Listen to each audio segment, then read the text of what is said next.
Welcome to the Chief Endurance Officer Podcast. I'm your host, Greg McDonough.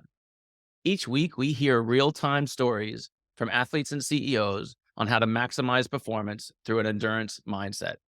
Let's get started. Welcome to the Chief Endurance Officer Podcast. I'm your host, Greg McDonough. Today's guest is a leader in endurance sports. Him and his team specialize in event production and have recently reopened their athlete management business. The founder and CEO of Soul Focus LLC and Run Local Ventures. Please welcome JT Service. Thanks for having me, Greg. It's great to have you on the show. So let's jump right into it. We love to focus on endurance and endurance leadership. And so my favorite question to ask my guests is, JT, tell me about how your endurance mindset has impacted your life unexpectedly. Right off the top. What's wild is you got me onto a show that talks about endurance and business, and there's nothing else I'd rather talk about. I was like, yes, all right, I'm into that. Like these are my things. This is pretty much how I spend my time. But I think where that question takes a little turn and a twist is that unexpectedly part, right? Like there's the obvious for me, which is how we built our business, which is around endurance sports. Like I think you've had other people on that are business coaches and they're leaders in their space.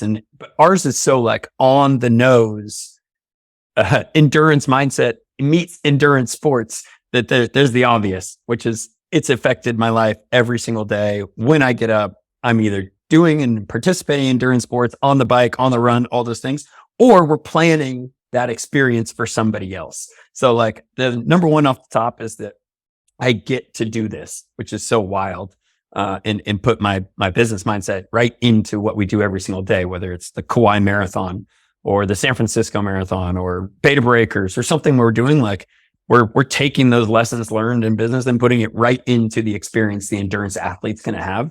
And we can like get into that at some point. But there's just the on the nose piece that is hard for me to avoid, in that my life is endurance sports and it is endurance. But it's the unexpectedly that I think is more interesting here, because it applies then to everybody out in the world.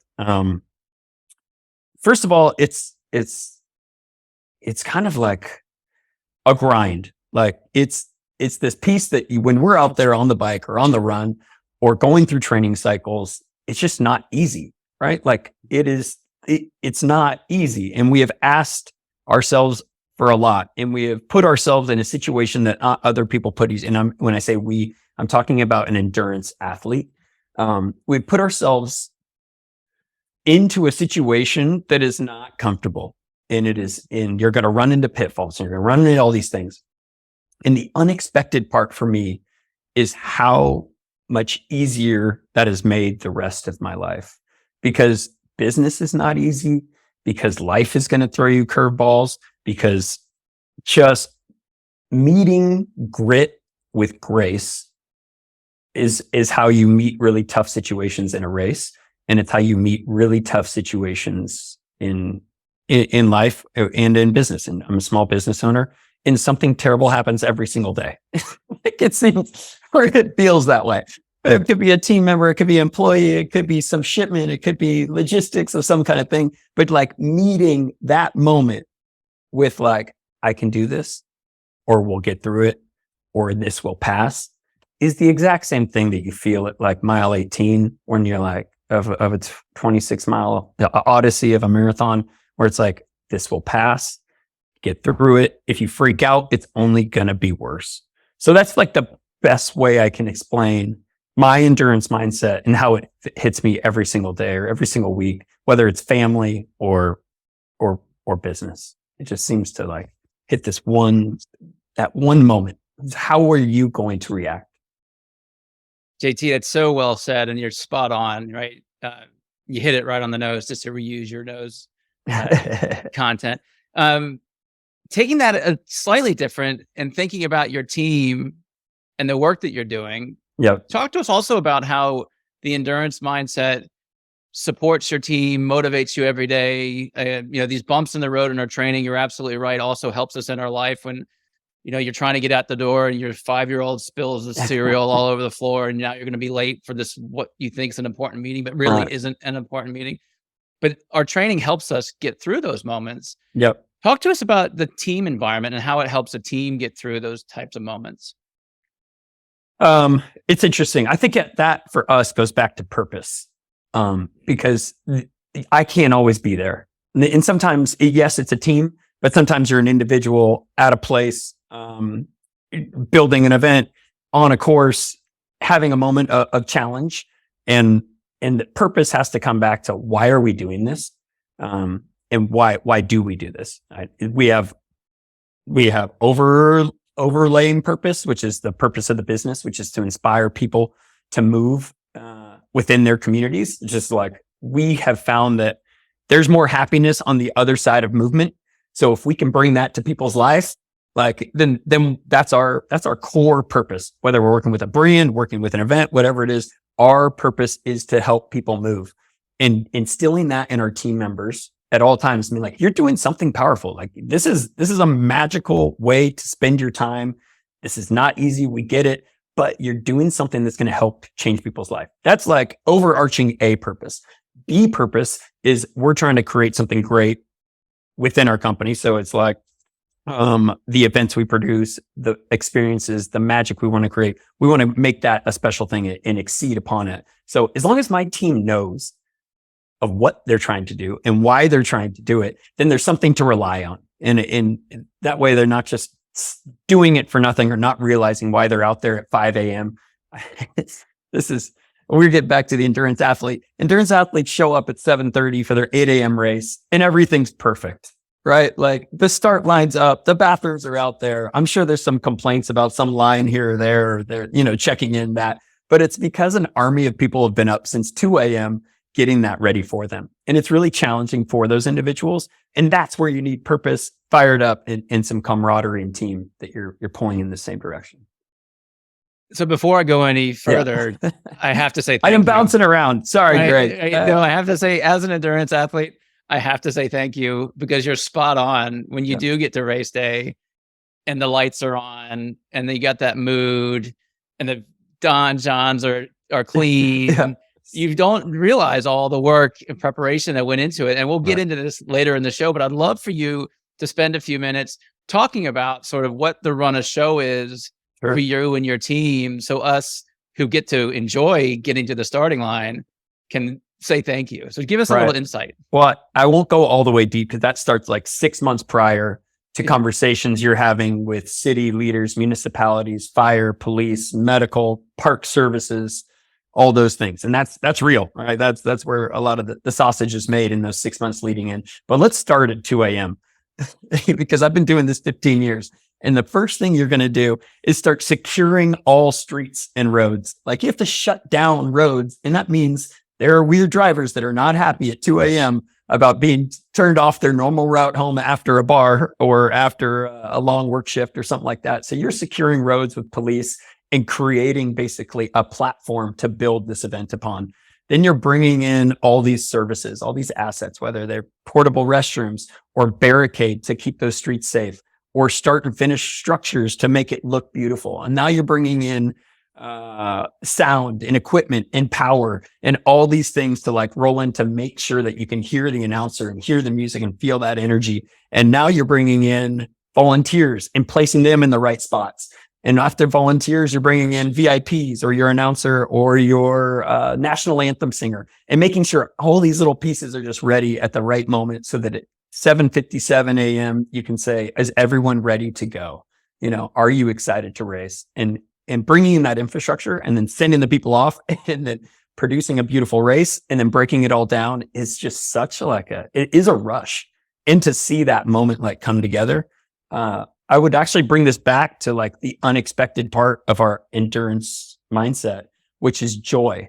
And that's like at the end of this endurance of these journeys of like getting through those tough moments is joy. And if you're not experiencing that or taking that for granted, then you're missing something, because that's often what gets you through to those points. And that's kind of like the most unexpected pieces, like the happiness, the experience, and the thing you get to see built at the end. I love it. Thinking about my typical race day, and let's say it's a long distance triathlon and there's many, many hours, I'm there with the lights on at the finish line. Right. But your day has to be even even longer. I mean, it's got to be almost a 24-hour cycle. It is. On a long distance. I know, and they're not healthy sometimes.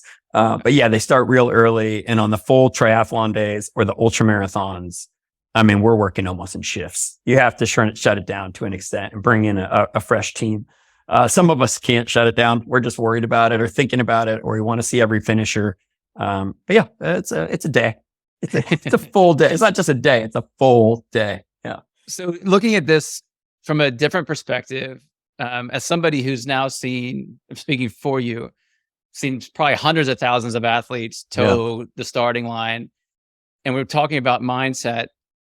Do you have a sense of sort of like which athletes have it together, which athletes are going to have a great day versus those that might struggle? Or like, can you get a sense of sort of what the potential performance of an athlete is, and what are the indicators that give you that sense if you do? That's interesting. I was just thinking about that. I was at a race called the Wharf to Wharf. It's a classic race in California, 6 miles, been going on for 51 years. And you have this great dichotomy, I don't even know, range of runners. You've got some of the fastest East Africans in the world running, sub 4:30 a mile. And then you've got hobby joggers like out there, but they're all mixed in. And it's kind of the beauty of endurance sports. And man, can you tell the difference? Like one is, and this is, I can also see this probably in elite runners, and it's this sense of calm. I love a sense of calm or a sly smile or of someone who's enjoying being there. And for me, that's when I knew I was going to perform my best, when you have that like quiet confidence, or just something like, you're like, it doesn't matter what someone's going to throw at me because I know I'm ready today. And I know that person's ready. They're going to have a big day that day because they're saving on most of their energy. And two, there's some kind of aura of confidence, I think, about them. And the opposite side is nervous energy. People doing drills and things they've never done before. They're watching other people do things and they're just copying those things. And like everything just looks a little bit off, right? It's just unprepared, I think. JT, let's shift gears here. Let's talk about you. Tell us how you got into event production. Give us a little bit about your childhood. Like, Sure. Give the audience a sense of who you are. Oh, let's go way back. Cool. Yeah, let's go way back. Yeah. I was an athlete. Sports were huge in my household. My dad was a coach, cross country and track coach at the local high school. He ended up coaching at Santa Clara University, men's and women's track and field cross country teams there. Definitely hit the parent lottery. Like, had two people that worked their tails off, but also balanced it by having fun. And they gave me just a ton of opportunities. And you don't realize it when you're a kid. Now you look back and you're like, oh, that basketball camp, that thing, like none of those things must have been easy for it. The basketball camp quickly went away when I stopped growing past 5'8" tall. And we realized that maybe I should find something that I can just grind out. And that turned out to be endurance sports. So I ran high school cross country and track in San Jose, California. That turned into an opportunity to run in college at UC Santa Barbara. I was on a very magical team that kind of just progressed and got better over 4 years. This is impactful, and a reason why I'm talking about it is that some of those team members are still on my team today at Soul Focus and Run Local. So we've got a bit of like a camaraderie, and that I was like, oh, I want to keep that feeling going. I want to keep that team feeling. And so we've built a lot of our business around not only key people, but also like that collegiate team feel of like, let's just keep progressing together and let's keep building something. So a little bit of Peter Pan syndrome probably of like, oh yeah, let's just keep having fun and doing it. But it's gotten serious over the years. So after college, I went to law school at Santa Clara. And I think in the middle of law school, I was realizing that I should not be a lawyer. This is not for me. I can do the work. I understand the material, but I won't be serving anybody if I'm not happy and doing anybody any good. So I found a way to kind of combine my love of sport with the law. I started working for another agency out of San Francisco after law school, passed the bar. I'm actually still a member of the California bar, but I've used that to kind of build this company and serve as our in-house counsel here at Soul Focus and run local. So what we did is we kicked it off by starting Soul Focus by producing events for other people. Lucille Packard Children's Hospital, the San Francisco Giants. We had a number of early clients, but we were just there to like produce 10Ks, 5Ks, fundraising events. By taking kind of that knowledge that I had from running marathons, from being in the Olympic trials, from having a good network inside the sport of endurance and running specifically. And we combine that with just a lot of passion for creating great events and try to make them a little bit different, add a little bit of creativity and pieces like that. So we were just going to create great events, and that turned into just a real solid small business. I think where things started to get exciting were when we started to realize a lot of our sponsors of those small businesses, they just weren't getting the value that they were putting into it. I mean, they were paying for a sponsorship. They were putting up a banner. They were, a logo here on a t-shirt. We would call that sponsorship soup on the back of a running shirt. It's like, what are you getting out of that thing? And we wanted to keep our sponsors around, show them some ROI. So we started asking them what they were doing with other events. That led us to becoming an experiential agency, an experience agency for Hoka, Under Armour, Strava, GoPro, a number of partners where we're now helping them market their events and sponsor other events around the country. So Soul Focus has really become an agency beyond just creating events.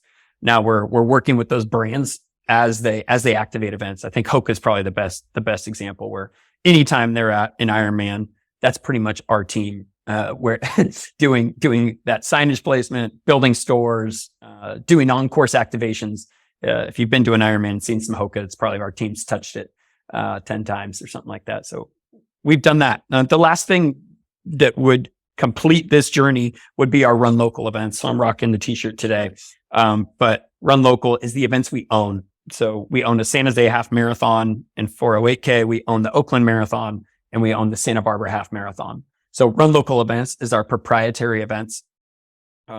Everything from doing the marketing, the sponsorship, the sales, and the production. And we've kind of taken everything we've learned, whether it's from sponsorship, marketing, and the event production side for the last 15 years, and we put it into our own events and put a lot of love into it. So I know that's man, I don't know. I just talked probably for like 5-6 minutes, and it was a whirlwind, and you can tell I have to do this once in a while, but it comes from childhood. Yeah. A love of sport, a love of endurance sport, having my own experience running, take that to law school, mix it all up in a snow globe, shake it together. And here we are 15 years later, creating events for other people and creating a series of events for ourselves at Run Local. That's brilliant. Yeah. JT, I want to dig in a little bit deeper around sponsorship and sponsorship value. I'm part of a handful of organizations that have outside sponsorships, and we always struggle with how are we delivering value to them. Yep. And it seems as if through your commentary that you had a shift in your mindset or the way you approached it that then turned into more value creation, which then created a new business line for you. Right. Can you talk to us about how you saw sponsorship differently that led into this sort of cascading? And I won't even pretend to say we've solved it. I think with every technology and with every era, there's something new that still needs to continue to be solved. I mean, whether it's AI now or social and digital marketing and the different social platforms that need to be activated. And it really depends on that sponsor. So let's start there. Asking that sponsor what they need, like getting into that sponsor. What does that partner really want? As opposed to telling them what that you can give them, it's going to be a much more productive relationship if you're like, oh, you're looking for more social followers, or, oh, you want them to experience your new running shoe. Let's get as many trials as possible on these feet because we have access to these runners. I think one thing that is always going to be tried and true is because it's event marketing. I think that the old style of it was, what are you doing at the event that weekend? But that needs to be expanded on both sides. It needs to turn into a pre-event communication cycle, an event cycle that weekend where you're going to get the most eyeballs. And then what are you doing after to follow it up with that consumer? So it's really like a 3-step process versus I think the old times it's like, all right, yeah, show up on Saturday. Let's see what we can do. You'll have a booth there. You'll be on the shirt and we'll talk to you next year. And it's just not they're not seeing the value, and we need to see the value as events as well. We want them to be partners, not just now, but forever. And we don't want it to feel transactional. I want Under Armour to feel like they're getting to talk to this consumer for 6 months, 6 to 12 months out of the year, through training runs, through pre-event activations, through how do you work with the retailer that they want to be with that's in your area here in the Bay Area. And then let's talk about the weekend. Then let's talk about the discount code and the thing we're going to send them after, because we've won them over to the point of they're ready to jump in and become a brand enthusiast or something like that. So we're going to send them 20% off. But it takes a while to get to that moment of basically choice, or the consumer has so many choice out there. So you got to really invest in them too in the event. That's really, really helpful. Another little shifting gears. Have you always wanted to be a business owner? And if not, and if so, talk to us about your entrepreneurial journey and how, back to the endurance mindset. I think you mentioned at the beginning of the show about how the endurance mindset applies to your business, but talk to us about being an entrepreneur. I don't know if I want to be a business owner right now, Greg. Sometimes I want to walk away every day and go I threaten my wife that I'm going to go get a job one of these days, and it's going to be great. You know what? I don't think I didn't know what I wanted to do in 2000. This is going into law school times. I thought I was going to be a lawyer. So there was definitely like a fork in the road there. Where was I going to be an entrepreneur, or was I going to go, work for the DA of Santa Cruz County, which was a real question. And I think it really came down to freedom, creativity, and building something like that. I realized that I was a builder, that I was a leader, whether I wanted it or not. That's just the cap that I put on myself, or whether it's through sport or otherwise. And the way I saw to bring that to life was through a life of business and entrepreneurship. And so I think that hit me like a ton of bricks of like, oh, I guess this is where I'm going, like, cause this is what I want to do. So fast track 15 years later, and to answer your question about the endurance mindset, the small business owner must be an endurance beast, I think, because we've had so many things thrown at us. If you think about that timeline, if I'm starting a business in 2010, what's going on at that time? Like one of the biggest recessions of all time. Like there's no capital, there's no nothing. We're bootstrapping everything. I'm living and working out of the same apartment in San Francisco for 3 years. And you just get through it. And I didn't even know that's not what business was like. It's just, that's what I thought. That's what it was. And then you go a few more years later, and the sports actually dipped a little bit in 2016, 2017. We'd had a great rise out of the recession. So we had another trial and tribulation there. Then we run into a pandemic where we're event producers, and we're not allowed to produce events for a year and a half, depending on where you live. 2 years in California, where we're a little more conservative when it comes to public gatherings. And so now we've got, the third challenge throughout it. So if you're not ready, as a small business owner to take a few on the head, then it's not for you. We found that we are. I feel like I'm ready for anything. I'm not scared of anything anymore. Recessions, whatever it is. I think that they're all climates for success, I think. And that's just I've just become hardened. And I think that's kind of like an endurance athlete. Like throw me another 10 miles, whatever it's going to be, I'm going to get through it. It might not feel great, but we can do it. That's right. That's exactly right. I hate to keep bringing up COVID and the pandemic. Yeah. But as an event producer, a small business, I know what it was like for me with my small business, but I'm not in the event business. I was basically virtual sort of before all that happened anyway. So luckily it was a bump in the road. Talk to us about what you did with the team. It was March of 2020. Yep. The news comes out.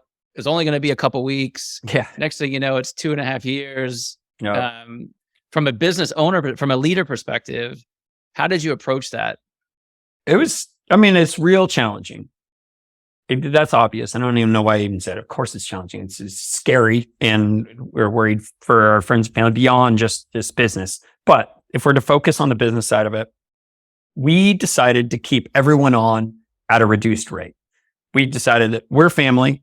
this is this business means more than just like how much money can we make out of here. I don't know if it was the best business decision, but it turned out to work in a few ways in our favor.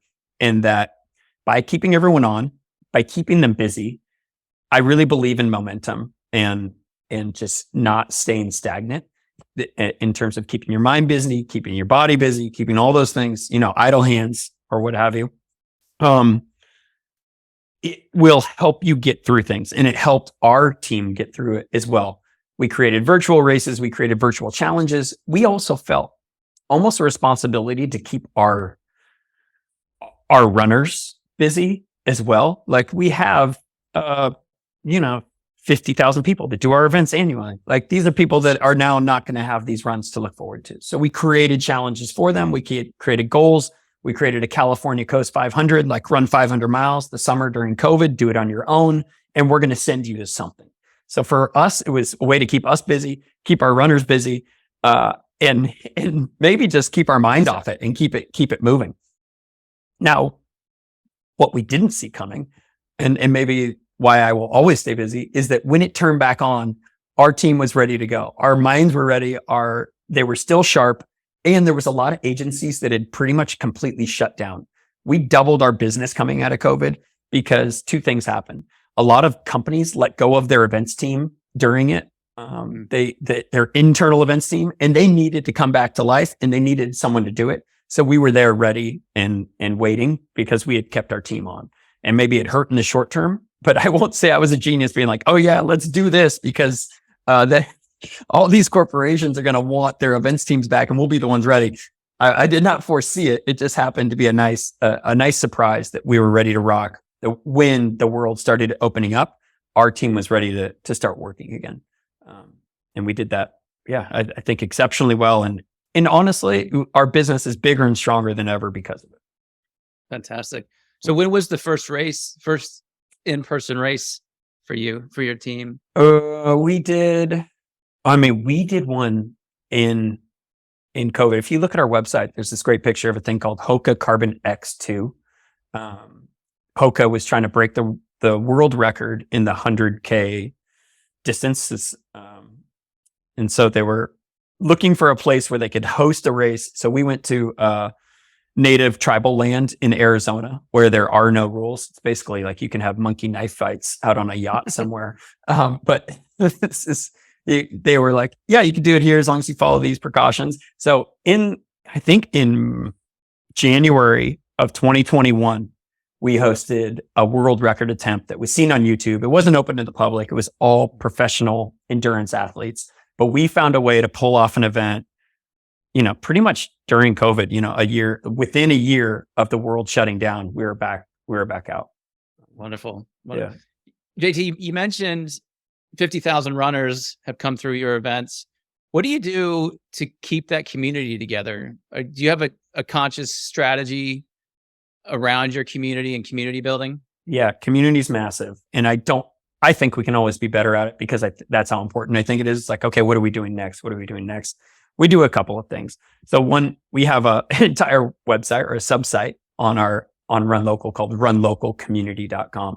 And so we built actually a widget where all community run groups in the Bay Area can host like where they run, when they run, and what they're about on our website. So we're trying to become almost the platform for clubs, running clubs, crews, whatever. We're focused on the Bay Area right now because that's kind of home for us.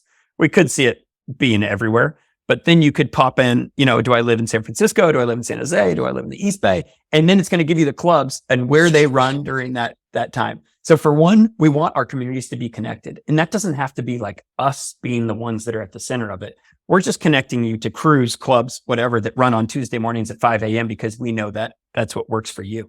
The next thing we do is just, we create events. I think events and bringing people together and connection itself is so important in this world. The more virtual we get, the more we're just on Zoom with each other, the more that people are just working from home, which is fine and convenient. And honestly, my wife loves it. Thank you, Google. But I still see the importance of getting together, having that actual high five, that actual person to work out with. There's something just so much more powerful about the in-person event. And we're going to keep doing that forever. Like, yes, I love virtual events. They keep people motivated. They're a must, they're necessary at times. But if we're not in person with each other, then we're missing a lot of human connection. And then on top of that, layered on top of that is, how are we connecting with people on social media and just creating community through Facebook and pieces like that. But I think that's just a day-to-day grind of keeping connected. And people are different. Some people lean towards the in-person stuff, and some people lean towards, they find community virtually. We're there to give it to you however you want it and need it. So let's share those social media links. What are your websites? How could people get in touch with you? We have runlocalevents.com. We have runlocalcommunity.com. And then on social, it's at runlocalevents. That's for both Instagram and Twitter. And then for our larger company, the mothership is at Soul Focus Sports across Instagram and Twitter as well. So all written out. But that's where you're going to find us doing stuff with brands and some of our athletes. And then the Run Local Events is all the things we produce and own that you can participate in yourself. Fantastic. And we'll keep those in the show notes for sure. I love it. My one last question for you, JT. What's the next 5 years look for you and your business? Growth, Greg. And it might not be like expansive growth, like a lot more companies or a lot more clients. I really want to dig into what we believe Run Local can be, which is one of the most impactful endurance series in the world, whether it's acquiring more events, expanding in California and beyond there. I think we have a really unique perspective on how to produce a good event, but also to create a community around those events. So right now, heavily indexed in the Bay Area and California, from Santa Barbara to San Francisco. I think that's going to expand there. There's a huge youth component that I think is really important to us. We have youth kids runs at all of them, and I'd love all of those things to have massive components that we're creating the runners for the future as well. Not only future customers and clients, but future happy people. So if I'm waking up every day and encouraging and inspiring someone to run, whether it's an event or on their own, then it's a good day. And I feel like I've used my time wisely. Is there anything our audience members could help you with? Just go out, go out and run yourself, go out and swim, go out and bike, smile and take care of your family and community with that extra energy that it gives you. And that'll make me happy. Well, JT, you've made me happy today. So thank you for being on the show. I've, some of my notes here, I love when you said happiness is on the other side of movement. That's so spot on. The grit with grace was another part of our conversation that it really highlighted with me. I'm sure I stole both from somebody, but let's give them mine. Yeah. It's R&D, right? Rip off and duplicate. That's right. For those in the audience, please share this content. Please like our episode. Please subscribe. If you got value out of what we talked about today, please send it to a friend, post it to a community. The work that JT and his team are doing around these events and creating happiness really let's help him grow for the next 5 years. JT, again, it's awesome to connect with you. Your energy is really, really well felt. And I look forward to seeing you on the race day one day. Let's do it, Craig. I'll come to you. My turn. Thank you for tuning in to the Chief Endurance Officer Podcast. To hear more inspiring stories and strategies around the endurance mindset, be sure to subscribe below or visit us at chiefenduranceofficer.com. Until next time, keep pushing those limits